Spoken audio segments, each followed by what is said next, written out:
हम मजबूर हैं बिल्कुल। हम सड़क पे, हमारा सामान देख लो गली में पड़ा हुआ है। 5-10 जने लेके आए थे, सारा सामान बाहर फेंक दिया, घर को तोड़ ताड़ दिया है। बताओ क्या करें। सारा सामान उठा के बाहर फेंक दिया था हमारा। गाली गलोच देते। देखिए बच्चों के सामने गाली दे रहे थे। ये यहीं बैठे यहीं खा रहे, जो दे देता है हम खाने लग जाते हैं। अब क्या करें। ये मेरे चाचा है, इसी सदमे की वजह से ये खत्म हुए हैं। इनके 15 दिन बाद में मेरे पापा खत्म हो गए। हमारा मकान तक तोड़ दिया, सामान बाहर पड़ा है। मैं अपने छोटे छोटे बच्चे ससुराल से छोड़ के आई हुई हूँ मम्मी की वजह से। सारे हिंदुओं के मकान है ये सारे, और ये 300 मकान है इस पूरे एरिया में। 300 मकान पे नोटिस भेजा हुआ इन लोगों ने। पूरी गली हिंदुओं की है ये। यहाँ कोई एक मोमडम नहीं है। अब क्यों आ रहा है मोमडम यहाँ? 100 साल से क्यों नहीं आया वो यहाँ पे? अब क्यों आ रहा है वो यहाँ पे? भारत पाकिस्तान बंटवारे के समय पर जो लोग पाकिस्तान से भारत आए थे, उन्हें भारत के जगह जगह के हिस्सों में रहने के लिए जगह दी गई थी। तब से वो लोग आज भी देखिए उसी जगह पर रहते हैं। लेकिन हम लोग इस समय मौजूद हैं दिल्ली के किशनगंज में, और यहाँ पर एक बड़ा ही अजीबोगरीब मामला निकलकर सामने आया है। रजिस्ट्री का कुछ विवाद चल रहा है और जितने भी हिंदू परिवार हैं वो पलायन करने के लिए मजबूर हो चुके हैं। उन्हें 16 तारीख तक का देखिए अल्टीमेटम दिया गया है कि या तो आप लोग घर को खाली कर दीजिए, वरना आपके घर पर बुलडोजर चल जाएगा। हमारे साथ तमाम महिलाएं मौजूद हैं, इन्हीं का घर है। इनसे बात करेंगे, पूरा मांजरा जानेंगे, क्योंकि अब ये पलायन करने के लिए मजबूर हो चुके हैं। हैरानी की बात यह है कि बीजेपी की सरकार है और बीजेपी कहती है कि हम हिंदूवादी पार्टी हैं, लेकिन अगर हिंदूवादी पार्टी होने के बावजूद भी अगर हिंदू पलायन करेगा तो सवाल कहीं ना कहीं खड़े होंगे। क्या नाम है आपका? भारती। यहीं रहते हैं गली? हाँ जी, मेरे नाम की भी रजिस्ट्री बनवा रखी है सन 2019 की, और तब की मेरे हस्बैंड का 79 का इस घर का जन्म है। मेरे ससुर यहाँ आए थे, मेरी दादी सास पाकिस्तान के टाइम से यहाँ आई थी हैं। तब मेरी दादी सास, हमारे पूर्वज भी तो वहाँ छोड़ के आए हैं पाकिस्तान में जगह। हम तो नहीं मांगते उनसे जाकर कि हमारी प्रॉपर्टियाँ वापस करो, फिर वो लोग हमारे इन छोटे छोटे घरों को क्यों छीनने में लगे हुए हैं। फर्जी रजिस्ट्रियाँ बनवा रहे हैं, एक के बाद एक घर को टारगेट कर रहे हैं, हमें यहाँ निकालने पे मजबूर हो। देखो हमारा सामान भी बाहर पड़ा हुआ है। यहाँ पर एक मकान है, 7 परिवार है। अब ये लगाओ 7 परिवार में कम से कम 45 लोग हैं। वो 45 लोग कहाँ जाएंगे? सरकार जवाब देना इस चीज़ का हमें। हम तो क्योंकि थक चुके हैं, हम वकील करवाते हैं, वो लोग खरीद लेते हैं वकील को। अब हम लोग तो हाई कोर्ट से भी केस हार गए। कहते हैं ना कानून वाकई में ही अंधा है कानून। हमारी कोई सुनवाई नहीं हुई है, क्योंकि अभी आप लोगों के पास रहने के लिए घर नहीं है? घर, सामान पड़ा हुआ हमारा बाहर पड़ा हुआ है। वकील का बार बार फोन आ रहा है कि हमारे अंडर में करो, ये घर हमारे अंडर करो, ये चाबी। अब बताओ हम क्या करें। तो कौन है वो जो रजिस्ट्री को लेकर कह रहे हैं कि हमारा घर है, खाली करिए? ये शाजिया आलमी है, कोई मुसलमान है मोमडन। वो ही कहती है कि ये मेरे अब्बू ने मुझे गिफ्ट दिया है ये घर। उनके अब्बू कहाँ है? अब्बू तो कभी खड़े ही नहीं हुए आके यहाँ पर। अब्बू तो देखे ही नहीं कभी। 2013 में आए थे वो लोग, केस करा था उन्होंने। उससे पहले कहाँ मर रहे थे क्या वो वहाँ पर? पहले आके खड़े होते ना, जब हमारे पूर्वज जवाब देते कि ये घर किसका है। आपके नाम रजिस्टर है? रजिस्ट्री तो उन्होंने अपने नाम करवाई हुई है, बाकी और डॉक्यूमेंट्स मांगो ना उनसे। इस घर के बिजली का बिल, पानी का बिल, आधार कार्ड, कुछ चीज़ दे वो इस घर की। सारे सबूत है हमारे पास इस घर के, हमारे ससुर के, हमारी दादी सास के, दादी ससुर के सारे सबूत है हमारे पास, सारे डॉक्यूमेंट्स है हमारे पास। तो आपके पास कोई वकील नहीं है केस लड़ने के लिए?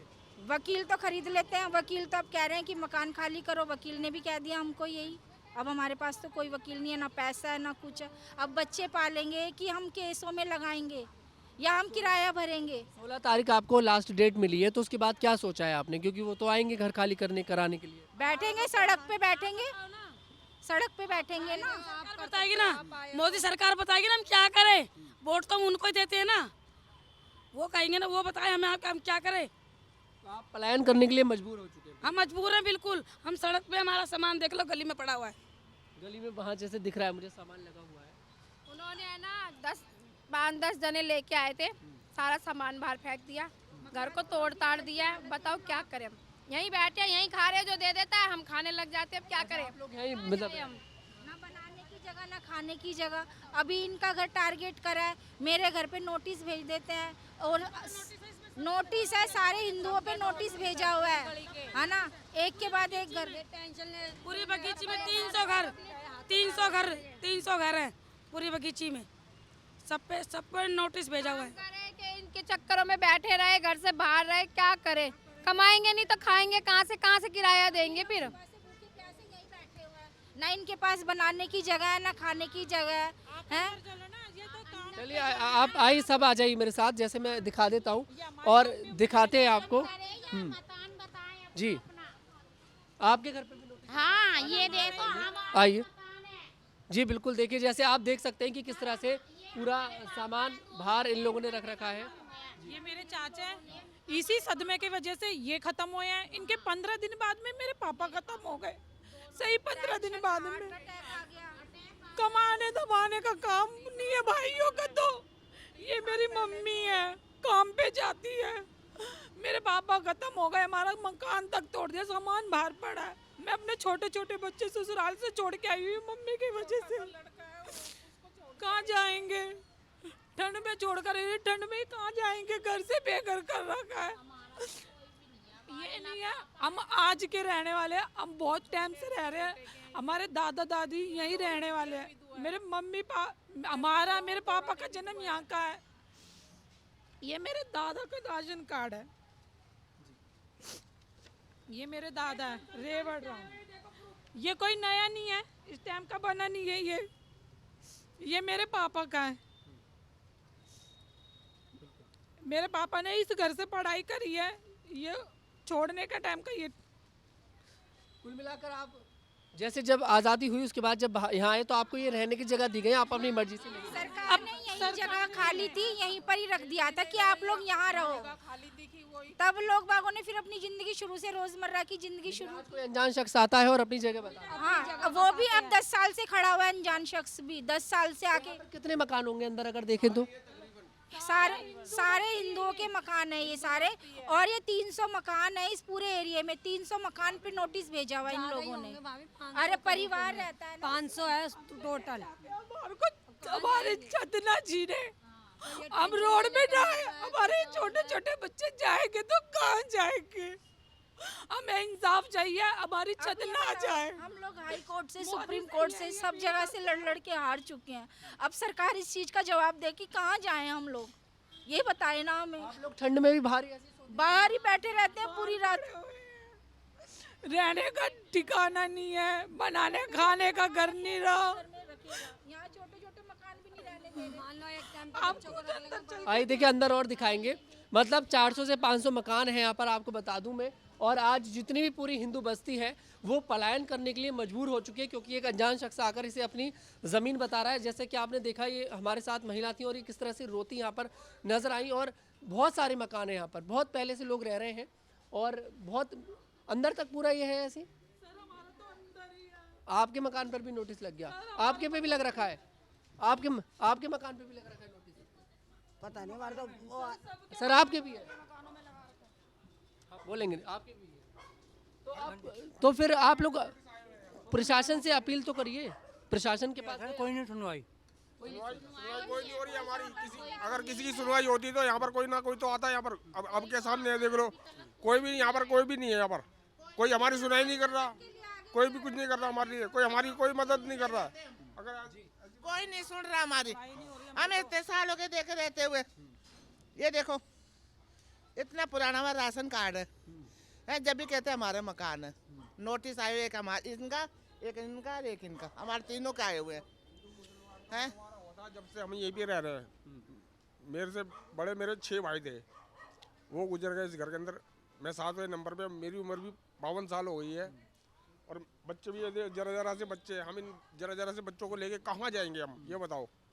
कोई नेता कोई भी हमारी सुनाई नहीं कर रहा। कहती है जहाँ झुग्गी वही मकान, तो जब हमारा मकान ही नहीं रहेगा तो हम कहाँ जाके रहेंगे? छोटे छोटे बच्चे अपने घरों में सेफ नहीं है, हम रोड पे कहाँ सेफ रखेंगे? सीएम रेखा गुप्ता, दिल्ली की सीएम है रेखा गुप्ता, उनके पास आप लोगों ने बात करने की कोशिश करी उनसे कि एक बार उनसे? हमसे कोई बात करके राजी नहीं है। ये लोग देश के नागरिक हैं, लेकिन शायद ये सरकार इन्हें देश का नागरिक मान नहीं रही है, क्योंकि आज़ादी के समय से इन लोगों को पहले लेकर आया गया और फिर आज इन लोगों को जगह दी जाती है। लेकिन आज सालों बाद जिस घर में ये लोग रह रहे हैं इनसे कह दिया जाता है इसको अचानक से खाली कर दीजिए। सवाल बिल्कुल ठीक है इनका, ये लोग आखिरकार कहाँ जाएंगे? बाहर भी मैंने आपको दिखाया है, ठंड में ये लोग सो रहे हैं, वहीं पर खा रहे हैं। अगर कोई देकर जा रहा है तो खा रहे हैं, आखिर सड़क पर खाना कैसे बनाएंगे? तो जगह ही नहीं रोटी बनाने की। अब 3 मकान है, तीनों पे नोटिस आ जाते हैं, तीनों पे आए हुए हैं, एक ये, एक हमारा, एक इनका। आज हम लोग बांग्लादेश के हिंदू को बचाने की बात करते हैं, लेकिन मैं कहूँगा पहले आप अपने देश के हिंदू को बचा लीजिए। बहुत बड़ी बात है, क्योंकि 400 से 500 घर ये लोग बता रहे हैं। अगर एक घर में 5 लोग भी रहते होंगे तो यहाँ पर देखिए हजारों लोगों का पलायन होगा, हजारों लोगों का। गली गली में भी ऐसा ही है हाल है। क्या करेंगे? मेरी जो दादी सास हैं, जो हमारे पूर्वज है, वो लोग भी तो अपना पाकिस्तान में छोड़ के आए हैं ना अपनी प्रॉपर्टियां। तो हम तो कहीं नहीं जा रहे मांगने के लिए, तो वो लोग किस लिए आते हैं फिर यहाँ पर? ये जो ये आप बता रहे हैं कि जो इस पर दावा ठोक रहे हैं ये जो भी शख्स हैं, इनके पूर्वज पाकिस्तान में, आप ही बता रहे हैं ये कहाँ पर थे पहले? इनके पूर्वज तो चले गए। देखो जी, सब जो यहाँ की रख रखाव करता था ना, वो बंदा अब यहाँ पर नोटिस भेजता है, जो यहाँ का चौकीदार। पाकिस्तान से हम यहाँ पर आए हैं, ऐसे यहाँ से पाकिस्तान वाले वहाँ चले गए थे। अब तो हम कहाँ जाए ये बताओ? या तो हमें भी जगह दी जाए, जैसे वो अपने कब्जा कर रहे हैं। अब हमारे पास तो कुछ है नहीं। जो हमारा छोड़ के आया फिर वो हमें भी दिलाओ, फिर ले लो अपनी प्रॉपर्टियाँ, तुम्हारी है तो फिर हमें भी वहाँ की दिलाओ ना। क्या नाम है आपका? हिंदू ही नहीं रहेगा तो कौन रहेगा? हिंदुस्तान में हिंदू ही नहीं रहेगा तो कौन रहेगा? बनेगा अब, मिनी पाकिस्तान बनेगा अब ये, क्योंकि ये बनेगा ही। हम लोग पलायन करेंगे तो जाहिर बात है बनेगा, तो उनका भी नहीं रहेगा, हम उनको भी नहीं रहने देंगे यहाँ। तो ये आप जितने भी ये सब हिंदू रहते हैं यहाँ पर, कोई मुस्लिम नहीं? धर्मी है, सारे सारे हिंदू धर्मी है। यहाँ मुसलमान नहीं है गली में, सारे हिंदू है। और भी हाँ दिखाइए बिल्कुल। कल हमारे को जबरदस्ती घर से बाहर निकाला गया है। कल हमारे को जबरदस्ती यहाँ से घर से बाहर निकाला गया, हमारा सामान सारा बाहर निकाल दिया। बिल्कुल, देखिए जैसे मैंने पहले भी दिखाया, बाहर है और अंदर भी वो बता रहे हैं कि घर देखते, ऐसा कोई घर नहीं है जिस पर नोटिस नहीं है। एक एक दो दो करके घरों पर नोटिस लगाया जाता है और कंडीशन बिल्कुल जी। अच्छा, ये वो लोग तोड़ कर गए? वो ही तोड़ के गए, उन्होंने सामान बाहर फेंका है। देखो ना सर, कहाँ बैठे? ये अधिकार किसी ने नहीं दिया कि आप किसी के सामान को निकाल कर फेंकें। प्रशासन को इसमें गौर करनी पड़ेगी, दिल्ली पुलिस को गौर करनी पड़ेगी, रेखा सरकार को गौर करनी पड़ेगी, क्योंकि आप इस वादे पर आप लोग देखिए, आप लोगों ने सरकार बनाई कि जहाँ झुग्गी होगी वहीं मकान होगा। आप इन्हें यही समझकर मकान दे दीजिए कि इनके पास झुग्गी थी, इनके पास रहने के लिए घर नहीं, ये समझ के मकान दे दीजिए। लेकिन मकान तो देना पड़ेगा, क्योंकि उस समय पर जब ये पाकिस्तान से आए उस समय पर भी देखिए सरकार ने इनको ये जगह दी रहने के लिए। ये लोग अपनी मर्जी से यहाँ पर आकर नहीं रहने लगे, सरकार के द्वारा दी गई हुई जगह है। और सरकार के द्वारा दी गई जगह आखिरकार कोई अनजान शख्स एकदम से कैसे छीन सकता है? क्या क्या सामान था आपके घर में? सर हमारा यही है, खाना बनाने का था, अब वो बाहर पड़ा तो कहाँ बनाएंगे और खाएंगे? आपने खुद ने देखा सामान हमारा बाहर पड़ा हुआ है। हमारी सरकार हमारा साथ दे। हम मेरा बचपन यहीं पे पैदा हुआ, ये मेरी बड़ी भाभी है, सबसे बड़ी इस घर में। मैं 7वें नंबर पे हूँ, ये सबसे बड़ी वाली भाभी है। इन्होंने मेरे को पैदा गोदी में खिलाया इन्होंने मेरे को। अब हम कहाँ जाए ये बताओ, हम कहाँ जाए? मेरे से बड़े मेरे 6 भाई हैं, वो भी ये भी इसी सदमे में गुजर गए कि भैया हमारा मकान खाली होने वाला, हम कैसे जाए एट टाइम पे? कहाँ जाए, कहाँ नहीं जाए? क्या नाम है बेटा आपका? वानी, कौन सी क्लास में पढ़ते हो? 5th। तो जब सामान लेने आए थे आप थी यहाँ पे? क्या क्या किया था उन लोगों ने? सारा सामान उठा के बाहर फेंक दिया था हमारा। करो खाली करो। और बदतमीजी, गालियाँ गाली गलोच देते देखिए हैं। बच्चों के सामने गाली दे रहे थे। ये पता चलता है कि वो कितने सभ्य लोग हैं। अगर वो होते, सभ्यता यहाँ से पता लग रही है उनकी। वो होते तो अगर उनको ऑर्डर मिला होता तो फोर्स को लेके आते, फोर्स आती तो खाली करवाती। वो बगैर फोर्स के 10 आप बंदे, गए पुलिस के पास? 10 बंदे लेके आए पुलिस थे के वो। पास गए आप लोग? हम पुलिस वाले भी यहीं पे आए थे। हमने क्या बोला प्रशासन? पुलिस वाले यही कह रहे हैं कि भैया अपने मकान में रहो, हम देखते हैं कौन खाली करवाता है। जब आप तो अगर आप लोग अब वो पास आए फिर से आप प्रशासन के पास जाना। पुलिस वाले तो हम आप मीडिया ये तो तानाशाही हो गई, जबरदस्ती लोगों को परेशान किया जा रहा है, हिंदुओं को परेशान किया जा रहा है। राजधानी दिल्ली के अंदर हिंदुओं को परेशान किया जा रहा है। आज हिंदू इस कंडीशन में आ चुका है कि हिंदू पलायन करने पर मजबूर है। जो लोग यहाँ पर सालों से यहाँ पर रह रहे हैं, इतने साल इनको हो गए रहते जब से देश आज़ाद हुआ, इनके तमाम पूर्वजों को मार दिया गया। बच कट कर बेचारे जितने बच्चे वो भारत आते हैं, उसके बाद भारत सरकार इनको जगह देती है रहने के लिए, और आज फिर कोई एक व्यक्ति आकर अचानक से दावा ठोक देता है और हमारी सरकार इतनी विफल हो चुकी है कि कुछ नहीं कर पा रही है। सरकार को गौर करना पड़ेगा। जरा जरा से बच्चों को लेके हम कहाँ जाएंगे? रोड पे पड़े रहते बच्चे सारे के सारे। इनको लेके कहाँ जाएंगे? इनका पढ़ाई का टाइम है, पेपरों का टाइम है, कहाँ जाएंगे? यह कल इतने सारों लेकर आ गए, अब तोड़ फोड़ करके चले गए, बच्चों को वो हाथ उठा के चले गए, उनके हाथापाई कर बच्चों को मारा। हाँ और क्या, धक्का दिया। आप देखिए आप लोग, ये गुंडागर्दी है। ये कोई दावा ठोकने का तरीका नहीं है, गुंडागर्दी है। और ये गुंडागर्दी क्यों है इसका किसी को नहीं पता कि ये गुंडागर्दी आखिरकार क्यों है। बड़ी दीदी है, दोनों बहनें रहती थी मम्मी पापा के पास। हमारे माँ बाप भी नहीं है, हम दोनों विधवा है। हम ड्यूटी पे गए थे, आए, हमारा सामान फेंक दिया, हमारे बच्चों तो भी मारा। हम तमाएंगे, कोई ना कोई एक आधा बंदा आता धमकी देके चले जाता है, भैया मकान खाली करना करो। नहीं, अगर आप लोगों को इस बार वो लोग आए तो आप मुझे तुरंत फोन करिएगा। मैं आधे घंटे के अंदर आऊंगा। मैं उसे सवाल पूछूंगा कि क्या प्रूफ है आपके पास। फोन करते हैं ना, जब हम फोन करते हैं तो कोई भी मीडिया वाला टाइम पे नहीं आता। हम आएंगे इस बार, हम आपके पास जाएंगे, हम आपके पास जब बंदे लेके आते हैं ना वो, तो उस टाइम पे 5 मिनट का या 10 मिनट का टाइम देते हो, भाग जाते हैं फटाफट। क्या करें फिर हम? ये बताओ, हम किसकी मदद लें? क्योंकि ये गुंडागर्दी है, हिंदुओं को परेशान किया जा रहा है, हमें समझना पड़ेगा। पुलिस वालों ने प्रोटेक्शन भी नहीं दे रखी है कि भैया तुम्हारी इंतजाम करेंगे हम। अब रोड पे पड़े हुए हैं, आपने देखा रोड पे सारे लुगा जनानियां सारी रोड पे पड़ी, हम कहाँ जाए ये बताओ। अभी क्या मांगे आप लोगों की सरकार से कि सरकार आपकी इस मांग को सुन ले? सरकार से हम हाथ जोड़ के यही प्रार्थना कर रहे हैं कि बस हमसे हमारी जो ये छत है छोटी सी, ये ना छीनी जाए। कोई हम करोड़ों का मकान, हम कोई इतने बड़े बड़ी हवेलियों में नहीं रह रहे, आप खुद देख सकते हैं। हमें प्लीज, हमें यहाँ रहने दिया जाए। पूरी गली हिंदुओं की है ये, यहाँ कोई एक मोमडम नहीं है। अब क्यों आ रहा है मोमडम यहाँ? 100 साल से क्यों नहीं आया वो यहाँ पे? अब क्यों आ रहा है वो यहाँ पे? हिंदुओं की बस्ती को कब्जाने की कोशिश है, अगर मैं बोलूँ तो। हाँ, नहीं, अभी तक कोई नहीं आया, अभी तक कोई नहीं आया। अब क्यों आ रहा है वो यहाँ पे? पहले कहाँ सो गया था वो? छोटा पाकिस्तान बनाया जा रहा है। पहले सो गया था क्या वो? जो गरीब आदमी है उनको टारगेट नहीं, अब याद आ रहा, पहले याद नहीं आया। अब हमारी जगह हमारा घर है ये। छोटा पाकिस्तान बनाया जा रहा है। यहाँ पर टारगेट जो गरीब आदमी है उनको टारगेट करा जा रहा है, एक एक करके, और एक एक करके मकान खाली करा जा रहा है। हमारे लिए ना, हमारी सरकार नहीं है। वोट भी तो हम इन्हीं वोट दिया था, वोट इनको दिया है, वोट हमने दिया इन को। सरकार हम किससे उम्मीद करेंगे? हम किससे उम्मीद करें? हम हमारी सरकार से उम्मीद करेंगे। विधायक के पास गए यहाँ के आप?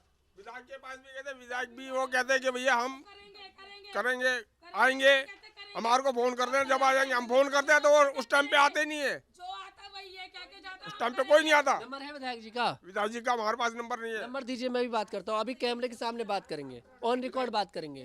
सब ये हमें हौसला दे के जाते हैं, लेकिन किसी ने साथ नहीं दिया अभी तक। ऐसा मुद्दा नहीं खड़ा हुआ आके हमारे आज से सर पे कि चलो जो कोई आश्वासन दे कि मैं तुम्हारी हेल्प करूंगा, बस कह के चले जाते हैं। लेकिन बात सुनिए, मोदी सरकार दूसरों को मकान बना के दे रही है। वो कहते हैं कि मैं यहाँ का नेता हूँ, तो दूसरों को मकान बना के दे रही है। तो main city Delhi main city है। दिल्ली मेन सिटी में अगर दिल्ली के मेन सिटी वाले चले जाएंगे तो फिर क्या करेगा आदमी? वो ये बताओ। खुद के बच्चे तो यहाँ रो रहे हैं इंडिया में, और वो बांग्लादेश में मकान बनवा रहे हैं हिंदुओं का। तो पहले यहाँ का देखें ना अपने बच्चों को। बिल्कुल, बांग्लादेश के हिंदुओं की तो बात बाद में की जाएगी, पहले आप यहाँ के हिंदुओं को बचा लें। खुद के बच्चे रो रहे, औरों का घर बन। इस पे केस चला हुआ है, हमारे पे केस चला। हमने अभी 11 तारीख पे गए थे इस वाले बेड़े का। मीटर आप देख सकते हैं कि अंदर सब मीटर वगैरह लगे हुए हैं, थोड़ा जूम करके दिखाइए। सब मीटर लगे हुए हैं, फिर अचानक से फिर ये अवैध कैसे हो जाते हैं, दूसरे की जगह कैसे हो जाती है, जब मीटर इन लोगों के नाम पर रजिस्टर्ड है। मेरी बिजली विभाग से भी साफ शिकायत है। आप अंदर आ जाइए थोड़ा। ये हमारे सासू सर है, यही शादी होके आए थे, यही खत्म हो गए। तो देख सकते हैं आपकी 70 साल छोटा सा इनका आशियाना है, लेकिन इसको भी तोड़ने की पूरी कोशिश करी जा रही है। हमारा तब केस चल रहा है इसका, तो केस पूरा चल रहा है, लेकिन सवाल ये है कि जब मीटर इन लोगों के नाम पे रजिस्टर्ड है, पानी का बिल इन लोगों के नाम पे रजिस्टर्ड होके आ रहा है, तो फिर ये घर इनका क्यों नहीं है? ये तो फिर उस समय बिजली घर की सबसे बड़ी नाकामी से मैं समझूंगा कि अगर प्रशासन इन लोगों के नाम पे पहले यहाँ पर बिजली घर वाले मीटर रजिस्टर्ड कर देते हैं और आकर एक अनजान शख्स बोल देता है कि ये घर हमारा, हमारी जगह है ये। और यहाँ से ऐसा नहीं है कि लोगों ने पलायन नहीं किया, यहाँ से बता रहे हैं कि 100 लोगों ने अब तक पलायन कर दिया है। कई लोग पलायन कर चुके हैं क्योंकि उनके पास कोई ऑप्शन नहीं है। जी, जैसे कागज इनके पास है और इन्होंने दिखाए भी हैं मुझे, कागज पहले भी दिखाए इन्होंने। हाँ, दिखाया आपने। ये मेरे फादर हैं, जो मेरे से बड़े मेरे 6 भाई थे, ये मेरे फादर हैं, ये भी यहीं पे आए थे, इनके फादर भी यहीं पे थे जो गुजर गए, मेरे फादर भी यहीं पे गुजर गए, मेरे भाई भी यहीं पे गुजर गए, मैं भी यहीं पे हूँ। कुल मिलाकर ये लोग पाकिस्तान में रहते तो इन्हें अपना धर्म बदलना पड़ता, और आज ये लोग भारत में रह रहे हैं तो सिर्फ और सिर्फ इन्हें इनके धर्म की वजह से टारगेट किया जा रहा है, क्योंकि ये लोग हिंदू हैं और सामने टारगेट करने वाला व्यक्ति मुसलमान है। मैं ऐसे एक सांप्रदायिक देखिए मामला नहीं बनाना चाह रहा, हिंदू मुसलमान मामला नहीं बनाना चाह रहा, लेकिन ये हकीकत है तो मुझे कैमरे के सामने बोलना पड़ेगा कि ये सभी लोग हिंदू हैं, पूरी बस्ती हिंदुओं की है और दावा ठोकने वाला एक मुसलमान है, और इन्हीं हजारों लोगों को, जो 1000 लोग कम से कम रहते हैं इस बस्ती में, इन्हें उस एक मुसलमान से डर कर रहना पड़ रहा है, क्योंकि उसे पता है कि मैं आसानी से हिंदुओं को टारगेट कर लूंगा। और यही हमारे हिंदुस्तान की सबसे बड़ी कमी है कि हमारे हिंदुस्तान में हिंदुओं को बड़ी आसानी के साथ टारगेट कर लिया जाता है। फिलहाल जी माता जी 2 साल हो गए, 1.5 साल हो गए परेशान करते, 1.5-2 साल से इन्होंने केस लड़ा हुआ है। पहले भी ऐसे ही हुआ था, पहले भी आ गए थे, फिर भगा दिया, फिर दोबारा केस लड़ा, 2 साल से हो रहा है। बिल्कुल, देखिए अभी फिलहाल इन लोगों से बात मकानों का है बिल्कुल सबसे बातचीत करी है, मामला बाकी में बहुत ज्यादा गंभीर है, और फिर से जब वो शख्स इन्हें परेशान करने आएगा हम लोग बिल्कुल साल पहले भी हमारे साथ बिल्कुल पहले भी ये घटना हो चुकी है, बिल्कुल पहले भी हमारी कोई जी सुनाई नहीं हुई है। जी पहले भी ये घटना देखिए हो चुकी है, और अगर वो शख्स फिर से इनके पास आएगा, हम भी इस बार आएंगे और हम उससे सबूत पूछेंगे, क्या आपके पास सबूत है ये जगह आपकी है, आप मुझे वो जो जिस समय से ये लोग यहाँ पर रह रहे हैं उस समय के डॉक्यूमेंट दिखाइए और सवाल का जवाब दीजिए कि आप उस समय पर क्यों नहीं आए थे। फिलहाल मैं तनुज दीक्षित, कैमरामैन ऋतिक चौहान के साथ।